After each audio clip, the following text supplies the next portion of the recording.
Okay, we're in orange belt right now. We're going to work off of what we call the meat system. And I got 2 sticks right now. And I'm going to use a variety of different things, okay? I'm going to teach you the basic meat system, and then I just want you to see how it adapts to certain things. So what the meat system is basically going to be off of is your white belt 5 stick angles, okay?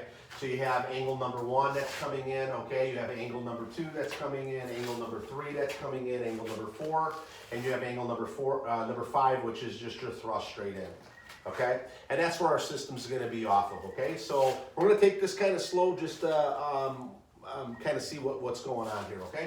So our stick's going to be on. Again, I like to keep my stick just in the center, just like so, almost like it's a sword. So they have a little bit more curved on it, so I can kind of get a little bit of twisting action. All right, so anyways, he comes up with his angle number 1, and when he gives me that strike, I'm going to shoot this stick on in, and I'm going to zone, okay? I don't want to stay on the outside of the stick. Not that you can't. It's okay. I mean, you're out of the way of the stick. The only thing is that I look at it as, in a sense, at a disadvantage if you stay there. Let's just say if you stay there, because you're never going to be able to really well, you know what, that's not true, because there's all kinds of vining that we could do and stuff like that too. Anyways, we're going to look at it as getting on the inside. So I'm going to go right from here, and I'm going to put this hand right from here, and this arm is going to come down for our straight. And all I'm going to do is put that stick up on the shoulder for a minute and then return it right back in. So sticks up to the shoulder, and I get it right back in on John like this, okay? So number 1, again, is just going to come on in with that angle of this, and this is going to come in. Now remember, in reality, for all these motions, it's really going to be a hand. I'm going towards the face, and you can see where my disarm would be or whatever else like that. It's going to be a lot more close quarter. But we need to make sure that we understand all sectors and all these zones. So again, this is going to come on in, this is going to hit off to the inside, and I'm going to turn, and that's where I'm going to lead off into. And when he comes in with angle number 2, I'm going to shoot this stick out this way. And when this comes this way, I'm going to move to the inside, or the outside, I should say, and I'm going to hit the arm, and I'm going to go ahead and hit down with this, almost letting him pass through, okay, getting ready for his number set. So I'm kind of assisting him in a way. Not to make it easier, but the main thing is that the way I look at it, though, too, is that if I could control this hand, okay? Yes, I'm guiding it over to here so he can come in with another angle and stuff like that. But there's a lot of cool things that we're actually leading up to do right now. If he took his stick on in and came back on in, and I'm on the inside and I'm in, I could use it to disarm with the waist. I could strike in again and shoot this on in and use my leg on this, okay? So I'm guiding him into it. I can use my elbow into this motion. And there's that motion we were talking about when we were talking about that come of how this torque right here is actually going to contribute. All right, so that's just basically angle 1, which we talked about. So this is going to be here. This is going to be here as I'm striking with that last strike right from here. When he comes in with this 3rd strike, what I'm going to do is I'm going to move off or sector to the side as I'm striking down with this strike. And that's basically our whole motion on this one.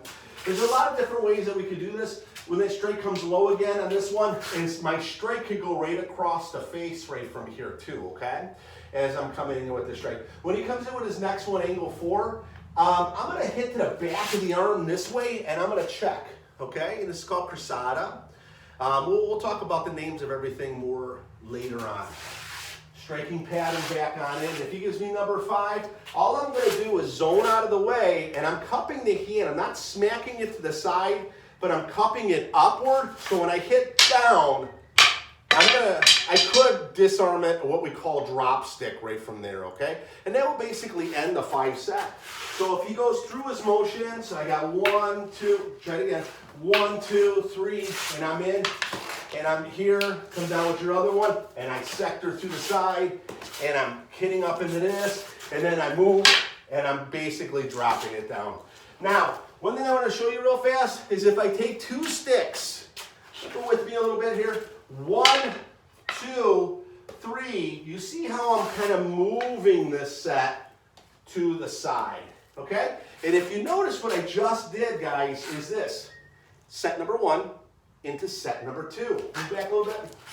So I'm going 1, 2, smack to the side just like that. I'm resetting as if I was positioning towards to get set up for stick set number 2, and there is my strike.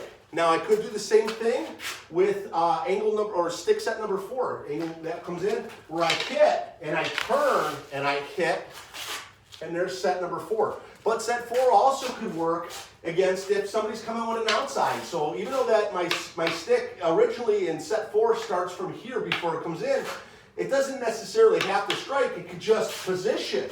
It's still the same motion, but it's positioning. Or it could tag as it's coming in off of this position. And you'll notice that you have set up for stick number 4 could actually work off of this particular number 2. If he comes down low, I'm just basically blocking and striking that pattern. And you can see how Sinwali follows that one. And if this one comes in, I have this one to protect up against. And if you notice, Sinwali follows that one if I choose to. When the last stick set comes in, I'm hitting underneath and I'm clipping like this. But as that clips through, you notice that I'm back in the Sinwali again. Okay? Real fast. He's got a stick on there still. Keep the stick up. The knife is not in. I could use this knife. So angle number 1, it'd be this way. Angle 2, this way. Angle 3, you can see where I'm cutting. Angle 4, as I'm cutting. And this last one, as it's coming in, boom. Or I could even trail up higher. I probably wouldn't go away from this motion. I would trail on in, okay? Without hands. So this would be here, boom. Back fist as I'm slipping. We'll get rid of that real fast, okay? All right? If he gives me angle number 2, I'm blocking again. So I'm blocking like this and striking as I'm slipping, okay? Angle number 3, same thing again. As I'm moving out of the way, boom, right up to the head. If he gives me a second one, I'm blocking like this, Chinese L block again, okay? Just right from here as it's coming in with my strike. Angle number 5, I'm slipping. I just basically can disarm. Okay, there's just so much that we could talk about inside of that. That's all I really want you to get down is those first original ones with the single stick. I just wanted to show you the other part so you can see it's endless. I mean, it's just the beginning for you when it comes down to these original sticks and how we're following through with the meat system.